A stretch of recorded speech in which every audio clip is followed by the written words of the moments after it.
네, 안녕하세요. 해상보험론 6주차 강의 시작하도록 하겠습니다. 오늘 학습하게 될 내용은 지난 시간에 우리가 살펴봤던 고지제도의 인슈어런스 액트와 관련된 개정 내용, 그리고 담보제도, 그리고 통지제도, 이런 부분에 대해서 한번 살펴보도록 하겠습니다. 우리가 지난 시간에 피보험자 혹은 보험계약자의 주요한 의무 중에서 보험계약 체결 전에 주요한 사안들에 대해서 보험자에게 고지해야 되는 고지 의무를 학습을 했습니다. 이게 이제 영국 MIA를 통해서 이것이 대표적인 보험계약자의 의무로서 유지되어져 오다가 최근에 법 개정이 이루어졌죠. 인슈어런스 액트, 영국 해상보험법 2015를 통해서 이 내용들이 이제 공정 제공 의무라는 이름으로 조금 변경이 이루어졌습니다. 이 MIA라는 제도 자체가 1906년에 만들어졌기 때문에 거의 110년이 넘는 기간, 120년 가까운 기간 동안 어떻게 보면 해상보험의 거의 대표적인 중거법으로서 역할을 해왔으나 이런 오랜 기간 동안 하나의 법이 계속 사용되어지다 보니까 현실적인 실무 간행의 변화 이런 것들을 충분히 제대로 반영하지 못하는 문제가 여전히 존재했습니다. 그래서 개정의 필요성이 제기됐고요. 그리고 이것이 이제 만들어지던 그 시기에 비해서 상대적으로 보험자, 쉽게 말하면 보험 계약자나 피보험자에게 불리하고 보험자나 개인 보험업자에게 조금 더 유리하게 되어 있는 약간 불평등한 내용들이 많이 있었기 때문에 그런 부분에 대해서 계속적인 문제 제기와 비판이 있었고요. 그래서 그런 것들을 조정하기 위해서 두 가지 법이 새로 만들어졌습니다. 그래서 2012년에 영국 소비자 보험, 그래서 이건 이제 우리 같은 개인 소비자들이 보험회사랑 보험을 체결할 때 적용되는 법이고요. 그리고 해상보험과 관련해서는 소비자 보험이 아닌 비소비자 보험을 다루고 있는 인슈런스 액트 2015이 만들어졌습니다. 그래서 이게 2016년부터 적용이 돼서 시행이 되고 있고요. 그리고 이것이 MIA를 완전히 새롭게 대체하는 그러한 법은 아니고 이러한 인슈런스 액트에 규정되어 있는 내용이 그러니까 동일한 사안에 대해서 MIA가 있고 인슈어런스 액트가 있으면 인슈어런스 액트를 더 우선해서 적용을 한다는 거죠. 그러니까 부분적 개정이라고 볼 수 있습니다. MIA가 완전히 사라지는 것이 아니고요. MIA에서 개정되지 않은 내용들은 그대로 또 똑같이 가고 그 MIA 내용 중에서 인슈어런스 액트를 통해서 개정되는 부분, 바뀌게 되는 부분의 경우에는 MIA 내용을 적용하는 것이 아니라 인슈어런스 액트의 내용을 적용하는 것이죠. 그래서 이게 MIA, 영국 보험법, 영국 보험과 관련된 여러 가지 간습들이 실제 해상보험의 주요한 중거법이자 중거규칙으로서 적용하고 있기 때문에 이러한 단순한 외국의 법 개정으로 치부할 것이 아니라 이 해상보험과 관련해서는 중거법의 변경이 이루어졌다라고 볼 수 있겠습니다. 이러한 그 인슈어런스 액트를 통한 그 법 개정을 하게 된 목적이라고 할까요? 그거는 제가 앞에서 잠깐 얘기했던 것처럼 이 MIA 자체가 보험자 쪽이 좀 더 유리하고요. 피보험자나 보험계약자가 상대적으로 조금 불리한 내용들이 많이 있습니다. 뭐 특히 뒤에 나올 이제 담보와 관련된 부분 이런 것들이 좀 있는데 그래서 이 피보험자 쪽을 조금 권리를 올려서 좀 보호를 함으로 인해서 완전하게 이 평형을 맞췄다라고 하기는 좀 어렵겠지만 그래도 피보험자나 보험계약자를 위한 내용들을 많이 집어넣어서 어떤 의무 보험자와 이 피보험자 사이의 의무의 균형을 조금 맞추려고 했던 의도가 있습니다. 그래서 원래 기본적으로 MIA에서 고지 의무를 다루고 있는 부분이 MIA 18조, 19조, 20조입니다. 그래서 요 내용들이 이제 인슈어런스 액트로 넘어오면서 그 내용들이 적용되지 않고 인슈어런스 액트의 내용들이 적용되게 되었다라는 거죠. 자, 그래서 기존에 MIA에서 규정하고 있었던 고지 의무에 대해서 우리가 앞에서 지난 시간에 보았지만 간략하게만 다시 얘기하면 피보험자가 보험 계약을 체결하기 전에 자신이 아는 모든 중요한 사항, every material circumstance를 어떻게 한다? 고지해야 된다. 근데 만약에 고지하지 않았거나 사실과 다르게 고지했거나 뭐 이렇게 하게 되면 만약에 이런 것들을 미리 보험자가 알았을 때 보험 계약을 안 하거나 아니면 보험료를 높게 책정했을 수 있는 문제가 있기 때문에 이러한 어떤 부실고지나 불고지가 있었던 경우에는 보험자는 보험 계약을 취소할 수 있었습니다. 어보이드 할 수 있다 이런 표현이 되어 있었거든요. 그래서 이 내용이 이제 바뀌게 됩니다. 인슈런스 액트에 와서는 고지에 대한 의무를 어떻게 보면 그 보험 목적물의 어떤 보험 목적물이 가지고 있는 위험에 대해서 적절한 표시 의무 혹은 공정한 고지 의무로 내용을 바뀌었죠. 그래서 duty of disclosure가 아니라 영어 표현으로는 이제 the duty of fair presentation이라고 얘기를 합니다. 그러니까 이 fair presentation을 뭐 책에 따라서는 뭐 적절한 표시, 뭐 아니면 공정한 고지. 저 같은 경우에는 제가 이제 주로 논문 같은 데서 쓰는 표현은 공정 제공. 페어가 이제 공정하고 프리젠테이션이 우리가 뭘 제공하다, 제시하다는 뜻이 있기 때문에 공정 제공 의무 이렇게 이제 우리말로 해서 번역을 하는 그러한 의무로 대체되었다라는 것이죠. 그래서 이 공정 제공 의무, 페어 프리젠테이션을 해야 된다는 이 공정 제공 의무의 내용들을 좀 살펴보면 기본적으로 지금 보험 계약 전에 이제 고지하는 것, 그러니까 보험 계약이 체결되기 전에 피보험자가 보험자에게 고지한다는 사실은 고지 의무, MIA의 고지 의무나 인슈런스 액트의 공정 제공 의무나 동일합니다. 근데 차이점이 뭐냐면 이 기존의 MIA 체제 하에서는 어떤 문제들이 나타났냐면 이게 결국에는 모든이란 표현이 들어가 있잖아요. every란 표현이 들어가 있기 때문에 사실 그것이 피보험자 입장에서는 보험자의 어떤 보험계약 인수 여부나 보험료 산정에 있어서 직접적으로 영향을 주는 정보인지 아닌지 이게 중요한 정보인지 아닌지를 판단하기가 피보험자 입장에서는 좀 한계가 있을 수 있어요. 그래서 무슨 일이 있었냐면은 이걸 이제 데이터 덤핑이라고 하는데 보험계약 체결이나 보험계약 인수와 관련된 정보뿐만 아니라 불필요한 수많은 정보를 제공해야 하는 데이터에 불필요한 데이터들이 제공되는 그런 문제가 있었다는 것이죠. 그래서 이렇게 표현을 바꿉니다. 보험계약 전에 보험계약자 혹은 피보험자는 본인이 알고 있는 위험과 관련해서 보험자에게 성실하게 기대할 수 있을 정도의 실체적으로 정확한 모든 표시를 해서 해야 하며 신중한 보험자라면 알 수 있을 정도의 합리적으로 클리어하고 액세서블 한 방법으로 고지해야 된다. 합리적으로 명백하고 접근 가능한 방법으로 고지해야 한다라고 하고 있고요.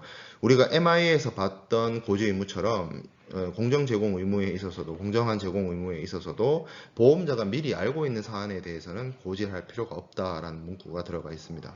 자, 그리고 이 MIA에서는 사실 그 보험 계약자와 관련된 규정이 좀 없었는데 이 인슈런스 액트에 있어서는 계약자나 계약자의 대리인 이런 사람들에 의해서 알고 있는 정보도 제공되어야 된다라는 부분이 있고요. 뭐 그리고 이제 그 밑에 있는 뭐 직원, 종업원, 피고용인 이런 사람들이 알고 있는 사안에 대해서도 고지를 해야 된다 이렇게 이야기를 하고 있습니다. 그래서 사실 이 부분만 이렇게 읽어보면 이게 무슨 고지 의무에서 공정 제공 의무로 바뀌었다. 그래서 좀 더 명확하게 되었다라고 하는데 사실 좀 와닿지 않아요. 뭐 합리적으로 뭐 접근 가능한 뭐 신중한 보험자 뭐 또 좀 애매한 이것도 더 애매한 표현 아닙니까? 이렇게 생각해 볼 수가 있어요. 그래서 별로 바뀐 것 같지가 않은데 이렇게 생각할 수 있는데 그 다음에 오는 규정이 좀 더 크리티컬한 변화라고 할 수가 있습니다. 그게 뭐냐면 추가 질의 제도, 추가 질문 제도라고 하는 부분입니다. 새롭게 바뀐 인슈어런스 액트의 공정 제공 의무는 피보험자가 자신이 아는 모든 중요한 사항을 고지를 하지 않았더라도 우리가 앞에서 이 고지를 받는 사람이 신중한 보험자라고 했잖아요. 신중한 보험자가. 이 신중한 보험자가, 신중하단 말이 뭐 약간 이렇게 기업 경영이나 영업에 있어서 약간 보수적이라고 생각을 해보면 돼요. 그런 그 신중한 보험자가 그 피보험자가 제공한 정보를 받아들고, 여기서 좀 더 내가 원하는 정보를 더 획득해야겠는데 라고 생각이 들 정도가 되어서 만약에 그런 게 있다면 이 보험자가, 신중한 보험자가 피보험자한테 자기가 물어봐야 됩니다. 그래서 규정 내용을 볼게요. 피보험자가 자신이 아는 모든 중요사항을 고지하지 않더라도 신중한 보험자라면 중요사항의 확인을 위해서 추가 질의, further inquiry를 할 필요가 있음을 인식할 수 있을 정도의 충분한 정보를 주는 것만으로 고지 의무를 다하는 거다. 페어 프리젠테이션의 의무를 다하게 된다. 이렇게 되어 있습니다. 그러니까 그 MIA의 Duty of Disclosure는 그 피보험자가 알고 있는 모든 중요한 사항들을 다 고지했었어야 한다면 공정 제공 의무 하에서는 모든 중요한 사안을 고지하는 것은 맞으나 이 중요한 사안이라는 게 보험자 입장에서 대묻지 않을 정도로만 제공해도 오케이라는 거죠.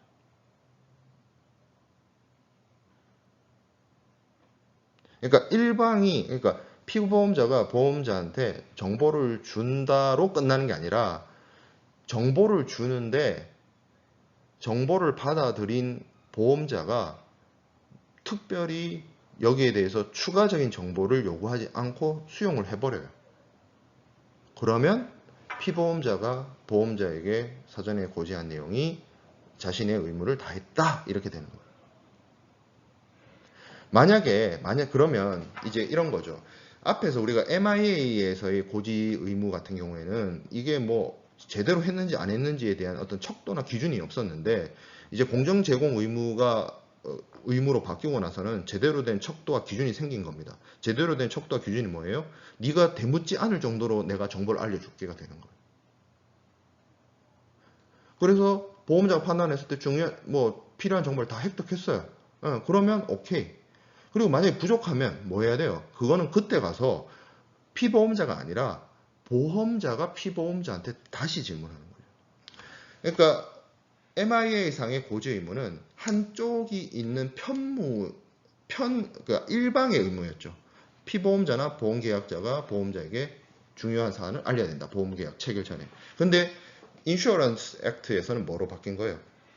피보험자가 보험자한테 중요한 정보를 주는 건 맞는데 만약에 이게 부족하다면 이 정보가 부족하다면 보험자 네가 피보험자한테 직접 물어라. 만약에 안 물었다면 신중한 보험자가 이 피보험자한테 정보를 제공한 피보험자한테 추가적인 질의를 하지 않았다면 그거 자체가 이미 피보험자는 보험자한테 충분한 정보를 제공했다는 것을 의미하게 된다는 겁니다. 그래서 한쪽이 일방적인 의무가 아니라 양쪽 모두에게 책임과 의무가 있는 거예요. 피보험자는 중요한 사안들을 알릴 의무, 보험자는 이것이 부족하다면 되물어볼 의무가 있는 거죠. 양쪽에다 다 책임이 부여되는 방식으로 간 거죠. 그래서 제가 앞에서 인슈어런스 액트가 MIA보다 조금 더 피보험자나 보험계약자 쪽에 권리를 올렸다. 그래서 뭔가 의무의 균형을 좀 맞추려고 했다라고 하는 게 여기서 나타나는 겁니다. 그래서 여기 이제 강의 자료에 나와 있는 것처럼 공정 제공 의무는 한쪽의 일방적 의무가 아니라 양쪽의 의무를 가지고 있다. 이게 굉장히 중요한 포인트고 이게 사실 인슈어런스 액트의 개정의 중요한 개정 내용 중에 하나입니다. 자, 그러면 이제 공정 제공 의무가 위반이 되는 경우에 어떻게 되느냐. 이 부분도 좀 개정이 됐어요. 예전에 그 MIA의 고지 의무 같은 경우에는 제대로 이행을 하지 않으면 그냥 어보이드 됐거든요. 보험 계약을 취소할 수 있었어요, 보험자가. 그런데 이 공정 제공 의무는 그 피보험자의 의무의 위반의 정도에 따라서 보험자가 선택할 수 있는 어떤 옵션이 달라졌습니다. 그래서 이 피보험자의 고지 의무의 위반의 정도를 구분합니다. 이 위반이 고의적이거나 무모한 위반인 경우, 그러니까 이게 소위 말하는 중과실인 경우, 무거운 과실인 경우에는 어떻게 할 것이냐, 아니면 약간 경미한 위반인 경우에는 어떻게 할 것이냐로 나눠서 그 위반의 정도에 따라서 보험자가 선택할 수 있는 그 효과, 선택이 달라지게 됩니다. 자, 그래서 그러니까 피보험자가 그 보험자한테 중요한 사실을 알려야 되는 것을 제대로 하지 않은 것이 만약에 고의성을 가지고 있다거나 아니면 그게 굉장히 무모한 위반을 했다라고 본다면 보험자는 우리가 MIA 내용처럼 동일하게 보험 계약을 취소시킬 수 있습니다. 왜냐면 이제 기책사유가 잘못을 피보험자가 했기 때문이죠. 이 경우에는 뭐 받은 보험료를 뭐 돌려주거나 할 필요가 없어요. 근데 이런 고의 중과실이 아닌 다른 위반의 경우에는 좀 정도를 봐야 됩니다. 세 가지 정도로 나눠서 보고 있어요. 첫 번째가 만일 이 피보험자의 고지 의무 위반이 없었다면 보험자가 보험 계약을 체결하지 않았을 경우에는 네가 제대로 알려줬으면 내가 보험을 받지 않았다 이거죠. 이런 상황인 거죠. 이때는 보험자가 보험 계약을 취소할 수 있습니다. 그리고 보험료 돌려줘야 돼요. 고의 중과실의 경우에는 보험료 안 돌려줘도 됐지만 이건 고의 중과실이 아니기 때문에 보험료는 돌려줘야 돼요. 자, 두 번째, 만약에 그 알려주는 내용을 제대로 알려줬으면 A라는 조건으로 보험을 들지 않고 B라는 조건으로 보험을 들었을 거라고 생각을 해봅시다. 인수 자체를 보험회사 입장에서 그 경우에는 보험자가 선택할 수 있습니다. 조건을 B 조건으로 바꿀 수 있습니다. 네가 제대로 된 정보를 줬으면 A로 안 하고 B로 했을 거다. 그래서 보험 계약 내용을 B로 바꾸겠다. 이렇게 할 수 있다는 거죠. 자, 그리고 세 번째, 보험은 인수했을 건데 제대로 된 정보가 들어왔다면 보험자는 보험 계약을 인수는 했을 텐데 이 돈으로는 내가 보험 안 받았을 거야. 보험료를 더 높게 받았을 거야 라고 하는 경우도 있을 수 있잖아요. 이 경우에는 이미 낸 보험료를 더 높은 보험료로 나눠가지고 나눈 비율이 있겠죠. 뭐 원래는 100원 받아야 되는데 뭐 60원 했다 뭐 이러면 이제 추가적으로 받아야 되는 그 갭이 있을 거 아니에요. 그래서 요 그 비율로 만약에 보험금이 나갈 때 그러니까 보험료를 100을 받아야 되는데 60밖에 못 받았어요. 근데 이제 사고가 났어. 근데 예를 들어서 보험료가 아니라 보험금이 1000이라고 칩시다. 그럼 1000 다 주는 게 아니고 비율로 나눠서 조정을 해서 보험금을 줄일 수 있다. 감축시킬 수 있다. 1000 다 안 주고 600만 준다든지 이런 식으로 한다는 거죠.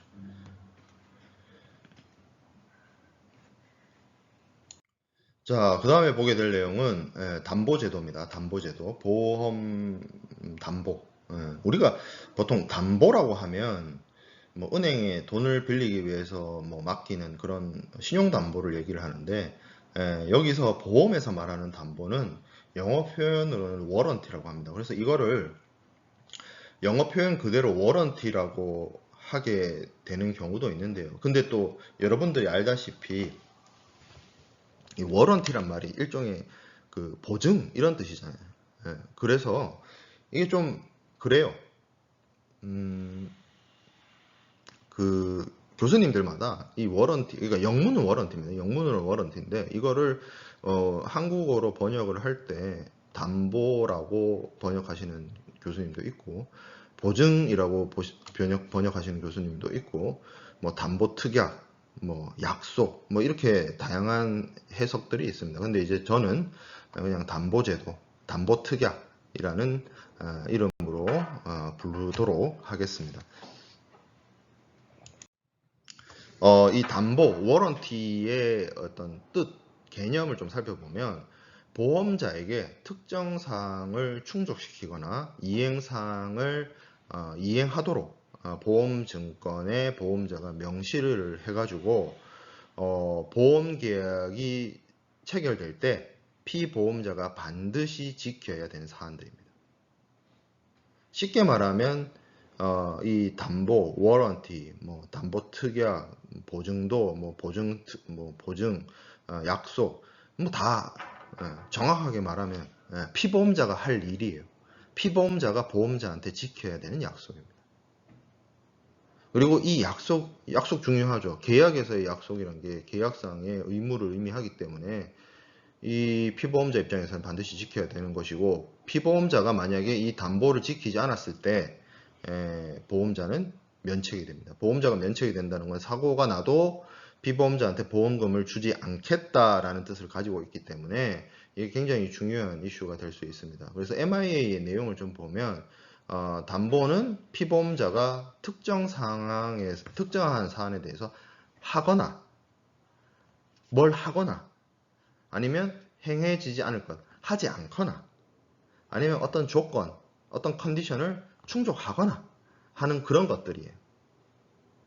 그런 것들이 이제 담보라고 하는데 피보험자나 보험계약자는 이러한 어떤 내용들에 대해서 보통 이제 보험계약을 체결할 때 고지하기도 하고 하기 때문에 그걸로 자신의 의무를 다한다라고 생각할 수 있지만, 보험자 입장에서는 자신이 이제 사고가 나면 다 자기가 끌어안아야 되는 문제가 있죠. 보험자 입장에서는. 그렇다 보니까 보험회사나 보험자 입장에서 피보험자한테 뭔가 엄격하게 좀 지켜줬으면 하는 것들이 있는 거예요. 왜 그런 거 여러분들 한번 생각해 보시죠. 내가 어떤 누군가로부터 수혜를 받을 때, 어떤 도움을 받을 때 그 도움이 무조건적인 도움이 아니라 뭔가 조건이 달려 있는 거라고 생각해 봅시다. 여러분들 중에 예를 들어서 입학할 때 성적이 우수해서 성적 장학금을 받고 입학을 한 친구들 있다면, 그런 친구들 보면 그런 게 있어요. 평점, 한 학기 평점이 얼마 이하면 안 된다. 그래서 그게 만약에 평점이 밑으로 떨어지면 장학금 수혜 대상에서 제외된다. 그런 것들이 있을 수 있어요. 그럼 여기서 이 장학금 수혜라는 게 보험회사의 보험 보호, 부보라고 친다면 어느 기준을 넘는 학점을 받아야 된다라고 하는 게 여기서 말하는 워런티, 담보가 되는 거예요.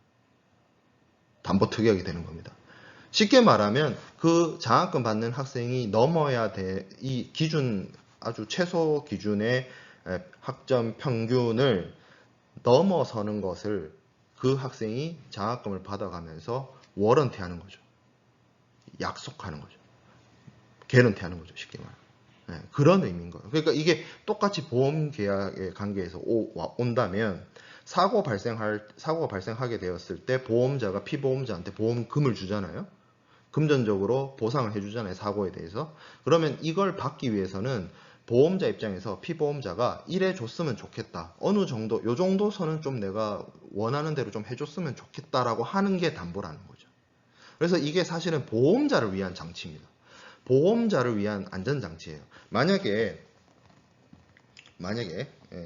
보험을 든 사람이, 보험이란 게 이제 사고가 났을 때 보험회사로부터 보상을 받는 건데, 이 보험을 든 피보험자가 사고를 일부러 내려고 하는 것까지는 아니겠지만, 그건 이제 보험 사기의 문제로 넘어가니까. 근데 막 여기저기 막 다 떠들고 다니고 이렇게 막무가내로 행동을 해요. 그러면 사고 발생 빈도수가 그 확률이 높아지겠죠.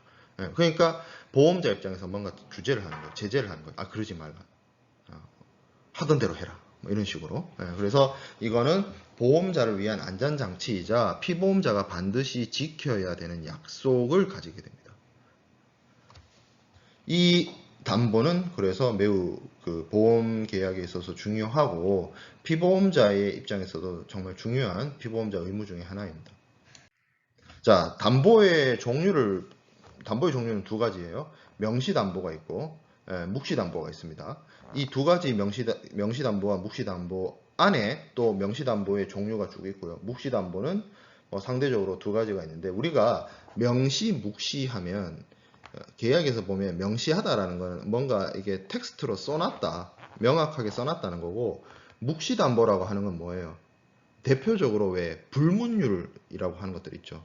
어디 뭐 이렇게 뭐 법으로 만들어 놓거나 명시해 놓지는 않았는데 그 업계나 그 일을 하는 사람들 사이에서 뭐 당연히 지켜야 되는 어떤 불문율처럼 내려오는 그런 것들이 묵시담보에 해당이 된다고 볼 수 있습니다.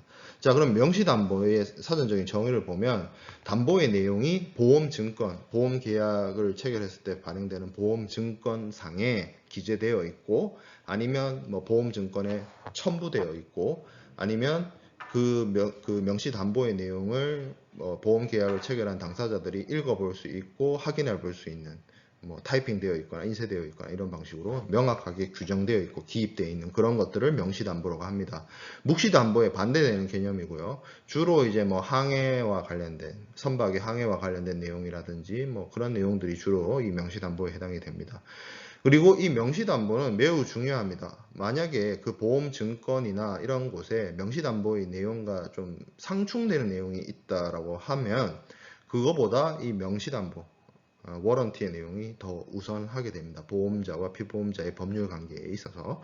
자, 그래서 MIA 제35조의 명시담보에 대한 내용을 좀 보면 담보하려는 의사가 추정될 수 있는 것이라면 어떠한 형태의 어구를 사용해도 무방하다. 뭐 문구의 뭐 정확한 문구 여부에 대해서는 뭐 크게 문제가 없고 명시담보는 핵심은 이거죠. 반드시 보험증권에 포함되거나 기재되거나 언급되거나 해야 된다. 라는 거죠. 그게 이제 묵시담보하고의 차이점이죠. 명시담보가. 자, 명시담보의 종류를 한번 보겠습니다. 첫 번째가 협회담보라고 하기도 하고 우리가 뒤에서 명칭을 항해담보라는 것도 있어요. 뭐 보이즈 워런티라고 하기도 하고 뭐 인스티튜트 워런티라고 하기도 하는 건데 주로 이제 항해를 하는 구간 있죠. 선박이 다니는 구간이나 기간이나 시간이나 계절을 제한하는 거예요. 어디로 가지 마라, 언제 가지 마라, 어느 때는 항해하지 마라. 뭐 이런 내용들이 주로 이제 항해담보에 해당이 되는 협회담보, 항해담보에 해당이 되는 내용이고 중립담보도 있습니다. 중립담보라고 하는 거는 선박이나 화물이 보험자의 책임이 개시되었을 때 중립적인 상황이어야 한다는 건데 우리가 보통 중립이라고 하면 중립국을 생각을 해보죠. 뭐 영세 중립국, 뭐 스위스 같은 국가를 생각해 볼 수 있는데 뭐 영세 중립국인 스위스 물건이어야 한다 이런 뜻은 아니고요. 그냥 이렇게 생각해 보면 됩니다. 교전국, 그러니까 전쟁 상대방으로부터 공격을 받을 수 있는 물건이 아니어야 한다는 거예요. 이 규정이 왜 생겨났냐면 우리가 알다시피 이 MIA라는 그 영국 법도 그렇고 보험도 그렇고 17세기, 18세기 이렇게 넘어오면서 1906년에 MIA가 만들어졌는데 17세기, 18세기, 19세기 이렇게 넘어올 때 20세기 초반까지도 그랬죠. 이 유럽에는 해상에서 여러 세력들 간의 분쟁이 많이 있었습니다.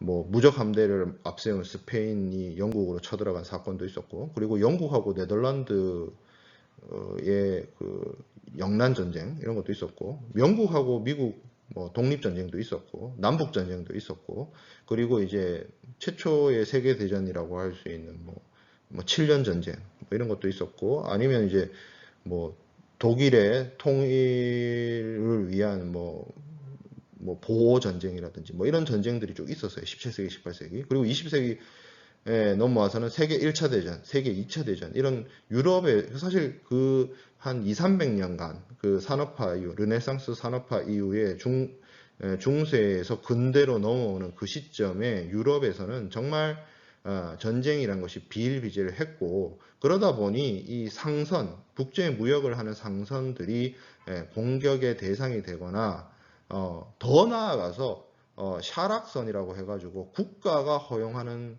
해적선 이런 것들도 존재했습니다. 유럽에는. 그러다 보니까 보험자 입장에서는 실제로 해상에서 발생하는 어떤 악천후라든지 풍랑이라든지 이런 걸로 화물이 손해가 나는 것이 아니라 적성 국가, 적대 국가의 어떤 전쟁 행위, 군사 행위로 인해서 발생되는 손실이나 피해가 너무 컸다는 거죠. 그래서 아예 보험을 들 때 보험자가 피보험자한테 요청하는 겁니다. 적국으로부터 공격받을 만한 물건이면 안 된다. 라는 걸 약속해줘. 네가 그걸 약속해야 내가 보험 들어줄게. 이게 된 거예요. 쉽게 말해서. 중립담보라는 의미가. 그래서 뭐 선박이 예를 들어서 2차 대전 도중이었다라고 칩시다. 2차 대전이란 게 결국에는 나치 독일하고 뭐 영국, 미국 뭐 이런 국가들 연합국 국가 내 이제 주축국하고 연합국 간의 전쟁이었는데 예를 들어서 어떤 사람이 뭐 보험을 들려고 하는데 이 물건이 뭐 독일의 그뭐 유보트 이런 배에 잠수함 독일 잠수함으로부터 공격받을 수 있는 아주 좋은 물건이다. 이러면 보험자 입장에서 보험 들기가 싫죠. 예, 그렇죠. 예, 그런 어떤 피해를 방지하고자 물건이나 선박에 있어서의 어떤 적국으로부터 공격받지 않는 중립성 이런 것들을 요구하게 된 거고 그것을 피보험자나 보험계약자가 보험자한테 약속한 게 이 중립담보의 내용이 되겠습니다. 네, 그리고 명시담보에는 또 안전담보가 있습니다. 안전담보라고 하는 거는 어떤 특정한 날짜에 화물이나 선박이 무사하거나 안전한 상태여야 한다는 조건, 약속입니다. 이게 이제 그 어떤 보험의 시작이나 보험의 개시와 관련해서 어떤 특정일 이전에 특정일 기준을 잡는 거예요. 그러니까 요 날짜에 화물이 오케이 상태여야 한다. 화물이 괜찮은 상태여야 된다. 굿 세이프티 해야 된다를 약속을 걸어 놓고 그러면 그 이후부터는 이제 보험자 책임이 되는 거고 그 기준일 이전에 뭔가 문제가 생겼다면 보험자가 스스로를 면책시키기 위해서 피보험자한테 이걸 일종의 약속받는 겁니다. 그때 보험 들어갈 때 보험 부보 시작할 때 안전한 상태여야 한다라는 식으로 하는 게 이제 안전담보고요. 선비담보라는 게 있습니다. 선비라는 거는 제가 앞에서도 한번 얘기를 했던 것처럼 선박의 운항과 화물의 운용에 있어서 화물을 운반하는 데 있어서 지불되는 여러 가지 모든 비용을 말합니다. 뭐 화물을 포장하거나 뭐 사용하거나 검사하거나 뭐 이런 선박 운항 그러니까 선박을 운용하는 비용이라고 생각하면 된다라고 했죠. 근데 이 선비를 보험에 부과할 수가 있습니다.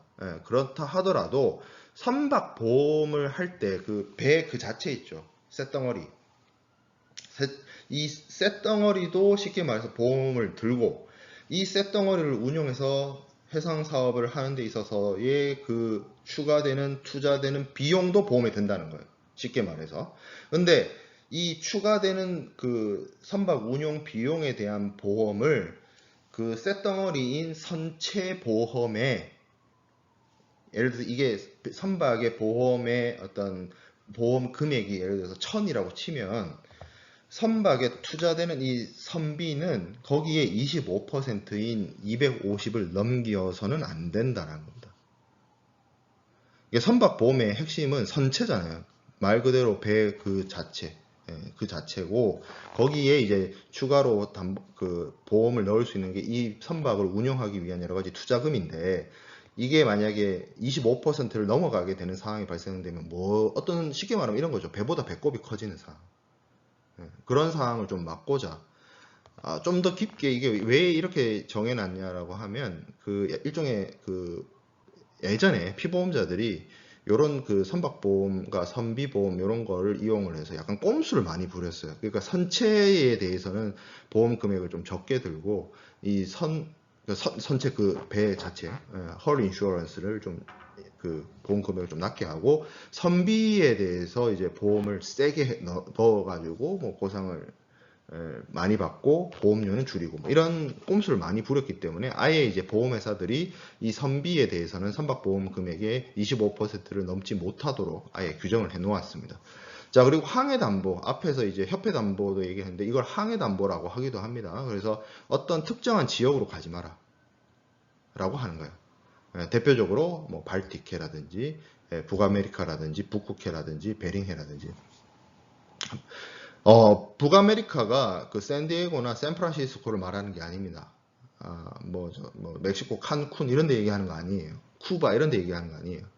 그러니까 쉽게 말하면 그린란드 있고 그 캐나다보다 더 위쪽 있죠. 거기를 말하는 거고요. 그리고 발틱해라는 게 저기죠. 그 러시아의 한때 수도였던 상트페테르부르크 그쪽 앞바다, 스웨덴하고 핀란드에 있는 그 앞바다, 그리고 북극해, 말 그대로 북극의 유빙이 있는 그 북극해, 그리고 베링해가 뭐냐면 시베리아하고 알래스카 사이에 있는 바다입니다. 날짜 변경선 지나가는 그런 거죠. 딱 느낌적인 느낌으로 거기 가면 배가 추운 게 아니고 내가 엄청 춥겠구나라는 생각이 들죠. 그리고 거기는 풍랑도 되게 높고 해서 굉장히 선박의 그 안전 항해를 담보할 수 없는 그런 지역입니다. 그래서 그런 쪽으로 가지 마라는 것을 이제 담보하는 거죠. 보험자가 피보험자한테 그러한 약속을 받아내는 것이 항해 담보가 되겠습니다. 자, 그다음 묵시담보입니다. 보험증권에 명시되어 있진 않지만 보험계약을 체결하게 되면 피보험자가 보험자에게 반드시 지켜야 되는 약속입니다. 그래서 뭐 효력은 똑같습니다. 뭐 명시담보를 보완하기도 하고 하기 때문에 이게 보험증권에 내용이 없다 하더라도 피보험자가 반드시 지켜야 되는 것이고, 이 묵시담보를 지키지 않았을 때는 뭐 명시담보 위반처럼 보험자에게 여러 가지 보험계약의 취소나 이런 것들을 선택할 수 있는 권리가 주어지겠죠. 자, 그래서 묵시담보는 대표적으로 적법성 담보입니다. 이 해상사업 선박을 이용해서 화물을 옮기거나 아니면 선박을 운용하는 데 있어서 선박보험을 들거나 하는 데 있어서 모든 해상 사업은 기본적으로 합법이어야 됩니다. 불법이어서는 안 됩니다. 쉽게 말해서 물품을 보험에 들 때 마약을 보험에 든다거나 아니면 작물, 훔친 물건을 보험에 든다거나 밀무역을, 그러니까 밀수를 하거나 이런 거는 보험의 대상이 되어질 수가 없다는 거죠. 자, 그리고 내향성 담보가 있습니다. 이걸 뭐 다른 말로 우리말로 가망성 담보 이렇게 얘기도 하고 내향 능력 담보 이렇게 얘기하기도 합니다. 영어로는 warranty of seaworthiness라고 하는데, 그러니까 그 영어 단어 앞에 세 글자가 그러니까 seaworthiness죠. 그러니까 바다를 견디는 거예요. 바다의 가치를, 바다를 견디는 건데, 기본적으로 이 내향성 담보라고 하는 거는 화물을 보험에 부보하는 적하 보험보다는 선박보험에서 많이, 선박보험용이에요. 쉽게 말하면 선박보험용이라고 할 수가 있는데, 왜 그러냐면 이게 이 내향성, 가망성이라는 게 선박이 바다의 항해를 견딜 수 있는 것이어야 한다는 게 이 내향성 담보의 내용이거든요. 그래서 여기 보면 밑에 1, 2, 3, 4, 5, 6이 나와 있죠. 선박의 구조가 견고하고 선박의 이제 부속구예요. 여기 가서 말하는 속구는 패스트볼을 의미하는 게 아니라 선박의 부속구들 이런 거 완전히 충분히 갖춰져야 되고 화물 너무 많이 실지 않아야 되고 선장하고 승무원 타고 있어야 되고 이 선장하고 승무원들이 먹을 식음료가 있어야 될 것이고 그리고 목적지까지 가기 위한 연료가 적재되어 있어야 되겠죠. 그러니까 이게 바다에서 항해를 제대로 하기 위해서 선박이 준비가 됐느냐를 의미하는 건데 이거는 선박 보험을 드는 사람 입장에서는 당연히 갖춰야 되는 거죠. 예를 들어서 여러분들 생각해봐요. 자동차 보험을 드는데 자동차가 뭐 엔진 오일도 뭐 다 줄줄줄줄 새고 있고 그 트랜스미션도 뭐 문제가 있고 페달도 엑셀을 밟았는데 뭐 엑셀 뭐 감도 떨어져 있고 브레이크도 영 아니고 뭐 이렇게 차가 시원찮아요. 근데 그 보험을 든다? 차로 운영을 못하는데 차에 시동도 안 걸리는 차를 가지고 보험을 들 수가 없는 것처럼 선박도 선박 보험을 들 때 이게 이 선박을 통해서 해상 사업을 할 수 있을 정도가 되려면 이 정도는 갖춰놓고 해야 되는 거죠. 그렇기 때문에 선박보험에 있어서는 중요한 담보인 것은 맞습니다. 근데 화물보험, 내가 수출을 하고자 해서 국제운송을 하고 그 국제운송하는 화물을 해상보험에 드는 사람 입장에서는 이 가망성 담보나 내향성 담보가 아무런 문제가 없어요. 왜냐하면 나는 그냥 그 운송인한테 돈 주고 운송 의뢰하는 거잖아. 운송인이 알아서 할 문제지. 내 배에다가 지금 내가 내 화물 실는 게 아니죠. 이게 내 배면 내가 어떻게 컨트롤 할 수 있잖아. 내 배에 뭐 선원을 보충하고 연료를 보충하고 수리를 하고 할 수 있는데 이 내 배가 아니라 그냥 운송인한테 운송 비용을 지급하고 운송 계약을 통해서 운송을 의뢰하는 입장이 되는 거죠. 그렇기 때문에 적하보험을 드는 사람이 이 가망성이나 내향성에 대해서 자신의 화물이 적재된 선박에 대해서 뭐 할 수 있는 게 없어요. 그렇기 때문에 적하보험에서는 해당이 되지 않고요. 이 선박보험에서 주로 해당이 되는 사안이라고 보면 되겠습니다. 자, 그러면 뭐 묵시담보든 명시담보든 담보 위반이 일어나게 되면 어떤 일들이 벌어지느냐라는 건데, 담보는 이게 중요하냐 안 중요하냐는 의미가 없습니다. 그냥 무조건 지켜야 돼요. 엄격하게 준수해야 됩니다. 그렇지 않으면 담보 위반이에요. 이게 피보험자가 담보 위반을 했다는 사실은 보험자가 주장을 하는 겁니다. 그래서 피보험자의 담보 위반 사실에 대해서 입증을 하게 되면 보험자는 면책됩니다. 보험자가 면책된다는 것은 사고가 발생해도 보험자의 의무에서 면책된다는 것을 의미하기 때문에 사고가 실제 발생했다 하더라도 피보험자가 담보를 위반하였다면 보험자는 피보험자한테 보험금을 지급하지 않아도 됩니다. 그렇죠? 그래서 담보 위반이 발생되게 되면 보험자의 그 위반하는 그 시점부터 보험자의 위험 부담이 면책되고 그래서 그 이후에 발생되는 모든 손실이나 손해에 대해서는 보험자가 책임지지 않게 된다는 거죠. 물론 선택할 수 있어요. 보험자에게 일종의 이게 이제 담보 위반이 발생하게 되면 이 보험자 입장에서 이후 면책된다고 했잖아요. 포인트가 담보 위반 그 시점 이후에 면책이 되는 것이기 때문에 사실은 해지권이죠. 해지권이라고 볼 수가 있는데 이거를 할 수도 있고 안 할 수도 있습니다.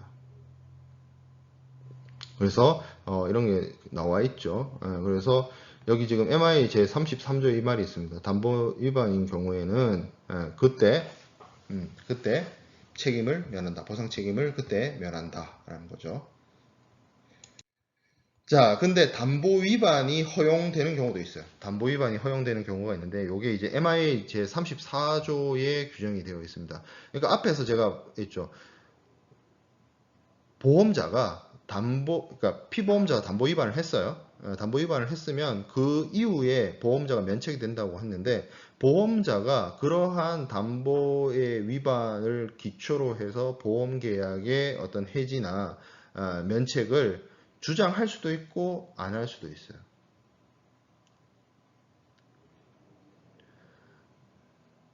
그러면 보험자 입장에서는 불리한 거 아닙니까? 그냥 공짜로 해주진 않아요. 이런 경우죠. 내가 약속을 했어요. 그러니까 보험자가 피보험자한테 약속 조건을 걸었는데 이 피보험자가 그 약속을 지키지 못했어요. 그럼 그걸로 너와 나의 관계는 오늘로 끝 이게 아니라 네가 담보를 위반했으니까 네가 뭔가 좀 잘못했지? 그러니까 나한테 돈을 더 줘. 보험료를 더 줘. 이렇게 할 수도 있다는 거예요. 그래서 자 봅시다. 담보 위반 시에 보험자가 그 위반 사실을 알게 된 즉시 보험자에게 그 사실을 통지하고 보험자가 요구하는 추가 보험료에 대해서 추가 보험료를 내는 거죠. 추가 보험료. 돈 더 낼게. 내가 담보는 어겼지만 돈을 더 낼게. 추가 보험료를 낼게. 라고 합의를 하게 되면 보험의 부호가 계속 진행될 수 있다라는 겁니다. 그게 이제 계속 담보 조항이라는 건데 말 그대로 보험료를 더 냈기 때문에 문제가 있었던 거를 덮고 더 간다는 거예요. 그래서 MI 제34조에 보면 담보 위반이 허용이 되는 경우에는 그 주변 상황이 변경된 경우 이건 뭐 어쩔 수 없는 거니까 그리고 담보를 걸었는데 이게 법률적인 문제가 법에 위법이 된다거나 해서 좀 문제가 있는 경우 그리고 세 번째 보험자가 묵인한 경우 보험자가 담보 위반을 주장할 수 있는 권리를 위반하는 그 경우가 되죠. 그런데 이때 보험자가 그러한 권리를 포기할 때는 그냥 하는 것이 아니라 뭐 추가적인 보험료를 받거나 해서 문제를 해결할 수 있다는 거죠. 자, 그리고 이 담보 위반이 중요한 게 뭐가 있냐면 피보험자는 손해 발생 이전에 위반이 교정되고 그에 따라서 담보가 충족되었다는 항변을 이용할 수 없다 이렇게 되어 있습니다. 이게 무슨 말이냐면 우리가 앞에서 항해 담보 같은 경우에 그런 거 있었죠. 뭐 베링해로 가지 마라, 북극해로 가지 마라 이런 요건이 있었는데 내가 실수로 그 요즘 같은 그 첨단 환경에서 그런 일은 잘 없겠지만 예를 들어서 베링해로 가지 말라 했는데 베링해를 잘못 길을 들어가지고 아차 싶어가지고 바로 배를 돌려 나왔어요. 그럼 쉽게 말해서 잠깐 담보를 위반을 했다가 회복을 시켰죠. 근데 나갔다가 다시 들어오는 동안 아무런 문제가 없었어요. 사고가 안 났어. 그러면 이제 뭐 피보험자 입장에서는 아무 문제 없다라고 생각할 수 있는데 MIA 규정은 그게 아니에요. 한번 담보 위반이라는 사실이 발생하면 그 이후에 뭐 배ring해를 빠져나오고 담보를 그 외에 뭐 다른 담보들도 마찬가지로 담보를 충족시킨다 할지라도 한번 위반된 사안에 대해서는 보험자가 여전히 보상 책임 면책을 주장할 수 있습니다. 책임지지 않을 수 있어요. 한 번의 실수만으로도 보험자가 면책된다는 거죠. 그걸 회복했다 하더라도. 그게 이제 MIA의 규정이었습니다. MIA 제34조의 규정이었는데 이게 조금 뭐라고 할까요? 좀 피보험자 입장에서는 조금 불합리하다라고 볼 수도 있죠. 그렇죠? 네, 그래서 개정이 이루어졌습니다. 자, 담보와 고지에 대해서 비교를 한번 해봅시다. 비슷한 것 같지만 좀 달라요. 어떤 법적인 차이가 있느냐라고 하면 담보는 일종의 보험자를 위한 안전장치입니다. 그래서 이것이 있어야만 보험자가 전적으로 피보험자의 위험을 커버해 줄 수 있는 그런 상황이 되는 것이고요. 고지 의무는 위험, 보험 목적물이 가지고 있는 위험에 대해서 그 관련된 여러 가지 중요한 사실이나 뭐 조건 이런 것들을 보험자에게 알리는 것을 이야기하는 것이고요. 그래서 담보 같은 경우에는 어떻게 보면 보험자가 요구했고 피보험자가 보험자에게 약속하는 내용이기 때문에 이 당사자들의 법률 관계를 형성해서 보험 계약의 하나의 요소로 들어갑니다. 그래서 보험증권의 명시담보 같은 경우에는 보험증권에 기재하도록 하고 있죠.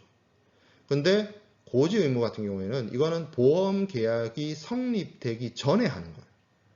왜냐하면 고지한 내용과 사실을 바탕으로 보험자가 이 보험을 인수할 것인지 보험료는 얼마를 받을 것인지를 결정해야 되는 것이기 때문에 고지만 제대로 되게 되면 그 고지한 그것에 대한 어떤 부분은 이제 끝나는 것이고 고지를 하고 보험계약이 체결되는 그래서 그런 관계가 좀 달라진다라는 것이고요. 담보는 계약의 일부다라는 것이고 자, 형식적인 차이도 있을 수 있습니다. 담보는 묵시담보의 경우에 반드시 보험증권에 기재합니다. 아니면 별첨을 하거나 첨부를 하거나 인용을 하거나 그런 식으로 명확하게. 근데 이제 고지는 특정하게 그런 거 요구하지 않아요. 뭐 구두로 할 수도 있고요. 서면으로 할 수도 있고요. 보험증권상에 꼭 기재할 필요도 없습니다. 그런 차이가 있다라는 것이고요. 자, 효과상의 차이가 있습니다. 효과상의 차이. 담보의 경우에는 일종의 워런티이기 때문에 이게 엄격하게 충족되지 않으면 바로 그 위반 시점부터 보험자가 면책됩니다. 근데 고지는 이게 고지라는 게 보험 계약을 성립시키는 전 단계에 있기 때문에 고지한 내용이 보험증권상에 기재되거나 하지 않거든요. 그리고 이제 앞에서 우리가 살펴봤던 인슈어런스 액트 같은 경우에는 보험회사 입장에서 대묻지 않을 정도로만 하면 되기 때문에 어떤 뭐 이것으로 인해서 발생될 수 있는 어떤 책임이라든지 이런 것들이 좀 상대적으로 적다고 볼 수 있죠. 담보에 비하면. 자, 이 뭐 담보가 됐든 고지가 됐든 이것을 피보험자의 둘 다 피보험자의 의무죠. 차이점만 얘기하고 있는데 고지 의무냐 담보냐 이거 둘 다 공통점은 그거예요. 피보험자의 의무라는 거예요. 이 피보험자의 의무를 제대로 하지 않아서 위반을 했을 때 발생될 수 있는 효과는 담보의 경우에는 무조건 그것이 중요하냐 안 중요하냐가 중요한 것이 아니고 그거를 회복했다 하는 것도 별로 안 중요하고 무조건 보험계약 해지가 가능합니다. 해지란 말은 다시 강조하지만 과거의 사실에 영향을 미치는 것이 아니라 지금 이 순간부터 해지를 하는 이 순간부터 보험계약이 없어지는 것이기 때문에 뭐 미리 받은 보험료가 있다면 이거 뭐 반환해야 되는 부분이고요. 보험계약 해지 이후에 보험계약의 효력과 관련해서는 다 무효가 되는 것입니다.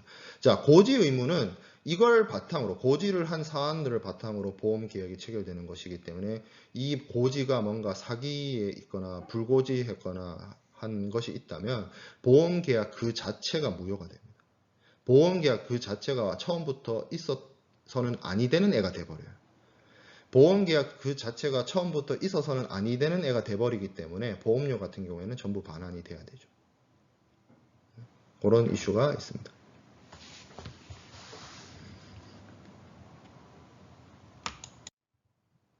자, 영국 해상보험법상의 담보의 개정과 관련된 내용들을 좀 살펴보도록 하겠습니다.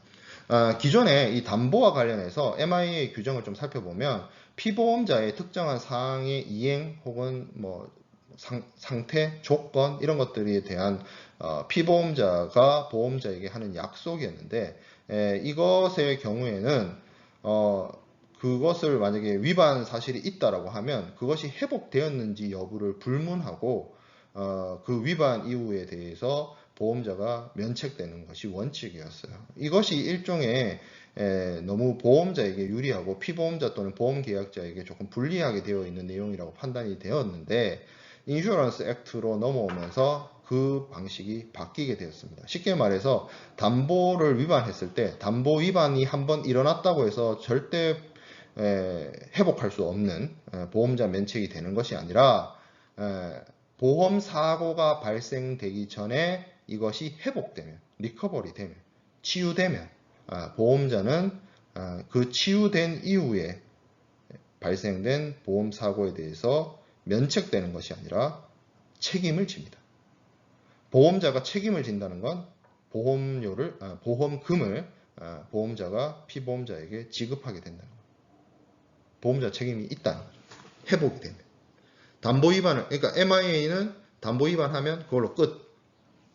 근데 인슈어런스 액트에서는 담보 위반을 했어. 아차 싶어서 복구시켰어. 아무 문제 없었어.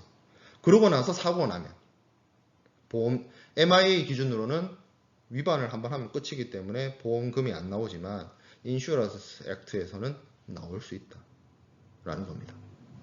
자, 담보 또는 기타 보험 계약 조항이 위반된 상태에서 발생한 보험 사고에 대해서 요게 조금 요 내용이 조금 이해가 안 될 수 있어요.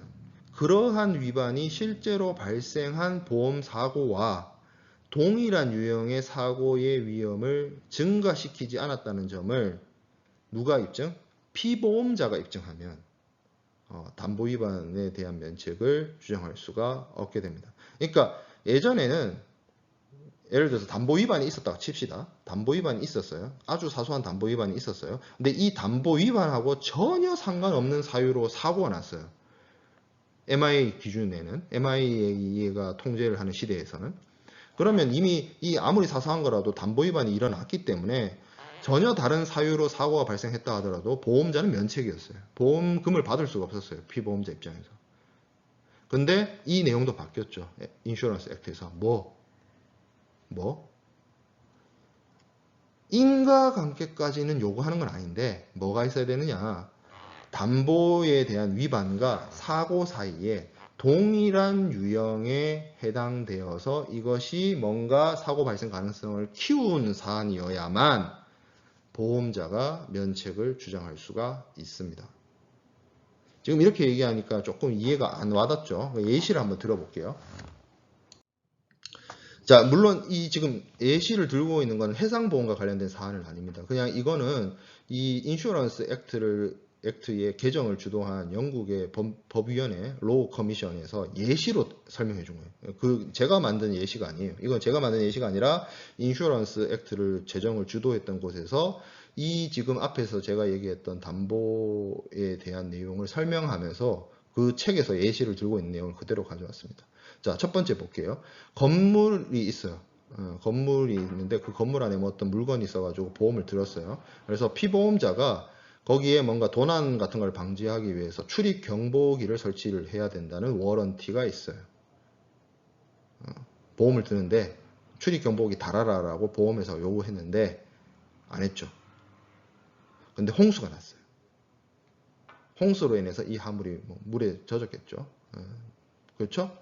그런데 지금 피보험자가 워런티 위반했죠. 출입 경보기 안 달았으니까. 그죠? 근데 출입 경보기 안 단 거하고 홍수는 안 거하고 아무런 인과관계나 아무런 어떤 관계가 없죠. 예. 그래서 어떻게 한다? 예. 보험자가 면책되지 않습니다. 보험자가 면책되지 않는다는 건 보험자가 홍수로 인한 이 화물의 손해에 대해서 보상을 해준다는 거예요. 보험금을 준다는 얘기입니다. 자, 근데 현관에다가 특수한 잠금 장치, 그러니까 뭐 자물쇠 같은 거겠죠. 자물쇠를 설치해야 된다는 워런티가 있어요. 근데 안 했어. 근데 도둑이 들었어요. 화물이 도난당했어요. 근데 이 도둑이 현관으로 들어온 건 아니고 창문으로 들어왔어요. 그래서 이게 현관으로 들어온 것이 아니기 때문에 현관에다가 도난 방지 장치를 단 것과 현관으로 도둑이 들어온 것이라는 그 인과관계가 성립하진 않아요. 근데 이 보험회사가 워런티로 요구한 현관에다가 도난 그 잠금 장치를 설치하라고 한 것 자체가 도난에 대한 대비였잖아요. 근데 이 현관으로 도둑이 들어오지 않았고 창문으로 들어왔지만 실제로 발생된 손해의 유형이 도난이잖아요. 이 경우에는 피보험자의 워런티 위반을 바탕으로 보험자가 면책이 됩니다. 그러니까 이전에 MIA 시절에는 이거 뭐 사고의 유형이니 뭐 이런 거 상관없이 닥치고 그냥 보험자가 요구하는 어떤 워런티 위반하면 그냥 보험자 면책이었어요. 묻지도 따지지도 않고 보험자 면책이었어요. 근데 이제는 뭘 봐야 된다? 실제로 그 워런티를 위반한 사안과 실제 발생된 손해의 사고의 유형, 실제로 사고의 발생 가능성을 높였는지 여부까지는 봐야 된다는 거죠. 그 내용이 인슈런스 액트의 개정 내용입니다. 이건 MIA에 있던 내용이 아니라 인슈런스 액트로 넘어오면서 추가된 내용입니다. 이렇게 담보 제도에 대해서 개정된 것을 좀 살펴보면 기존의 이제 담보 제도가 피보험자에게 너무 엄격하게 적용이 되었다라는 점이죠. 그리고 너무 많은 담보를 요구하기도 했고 너무 엄격하기도 했고 그리고 담보 위반 사실만으로도 실제 손해와 아무런 어떤 관계가 없다 하더라도 보험자가 보상을 하지 않는 그런 문제가 있었죠. 그리고 담보 위반이 이게 치유가 안 되니까 조금의 실수도 용납되지 않는 그런 문제들이 있었기 때문에 많은 문제 제기가 있었어요. 그래서 인슈런스 액트에서 담보 위반에 대한 어떤 여러 가지 면책이 과도하다라는 과도하다라고 해서 이 담보 위반에 대한 치유라든지 그리고 이제 담보 위반과 손해 사이에서의 어떤 관계라든지 이런 것들을 고려해서 담보 제도를 운영하도록 인슈런스 액트에서 법 개정을 하게 된 내용입니다. 사실 우리가 방금 봤던 그 공정 제공 의무, 그러니까 그 duty of fair presentation과 이 지금 여기 나와 있는 담보 제도의 개정이 인슈런스 액트의 가장 대표적인 법 개정입니다. 그 외에도 뭐 최대 선의 의무라든지 보험 사기에 관련된 부분이라든지 몇 가지 개정 사항들이 있지만 뭐 그 부분은 수업 시간에 다루지는 않겠습니다. 자, 그 다음에 이제 마지막으로 볼 피보험자의 의무는 통지입니다. 통지 의무는 기본적으로 이것이 MIA에 있는 내용은 아니에요. 한국의 상법에 있는 내용이에요. 그래서 교과서에서 이걸 안 다루는 교과서도 좀 많아요. 근데 이 통지 의무라고 하는 것이 뭐냐면 보험 사고가 발생을 했거나 보험에서 부보받을 수 있는 사고가 발생을 했거나 아니면 그 보험 목적물의 어떤 위험 발생 가능성이나 이런 것들이 현저하게 증가하거나 변경이 된 경우에 이걸 보험자에게 알리라고 하는 겁니다. 위험이 현저하게 늘거나 줄거나 했을 때는 이게 보험자가 파악하고 있는 사고율이라든지 손해율이라든지 이런 것들이 달라지게 되는 부분이죠. 그렇기 때문에 피보험자가 보험자에게 알려야 되는 것이고요. 만약에 이걸 제대로 안 알렸다라고 한다면 보험자는 그 사실을 안날로부터, 그러니까 내가 제대로 통지를 못 받았다는 사실을 안날로부터 1개월 내에 보험 계약을 해지할 수 있습니다. 이거는 사실 MIA 규정이 아니고 한국 상법 규정이기 때문에 글로벌 스탠다드 기준은 아니에요. 뭐 그렇다는 얘기인 것이고, 중요한 건 이제 보험 사고가 발생했을 때의 이슈가 있습니다. 쉽게 말해서 바다에서 화물을 운반을 하는데 사고가 났어요. 풍랑을 만났어. 태풍을 만났어. 그래서 내 화물이 박살나거나 손실되거나 분실되거나 했어요. 그러면 빨리 즉각 보험자한테 알려야 돼요. 왜 그러냐면 보험자가 빨리 사고가 난 사실을 파악을 해야 보험자가 사람을 보내가지고 사고의 정도라든지 손해의 정도라든지 사고의 원인이라든지 이런 것들을 파악할 수 있잖아요. 그래서 그걸 바탕으로 이제 보험금을 지급하거나 아니면 이제 구상권이 있는 상대방을 향해서 손해배상 청구하거나 이런 행동들을 할 수가 있는데, 보험자가 실제 사고가 발생했다는 사실을 모르고 있는 상태에서 그냥 사고는 터졌고 그냥 시간을 흐르고 해버리면, 그리고 난 다음에 한참 뒤에 와서 보험자한테 보험금 내놓으라고 한다면 보험자 입장에서도 황당하죠. 어떤 사고가 어떻게 났고 얼마 정도 피해를 입었는지를 알아야 보험금을 줄 거 아니에요. 보험금을 한도 끝도 없이 주는 것도 아닐 텐데. 그렇죠? 그래서 보험사고가 발생을 하게 되면 피보험자나 보험계약자는 이 보험자에게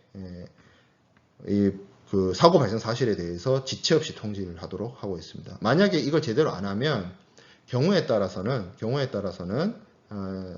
이 쉽게 말해서 보험자가 피보험자를 향해서 통지 의무 위반을 문제 삼아서 손해배상을 청구할 수 있고, 경우에 따라서는 보험자가 피보험자에게 지급하는 보험금이 감액돼서 나갈 수도 있어요.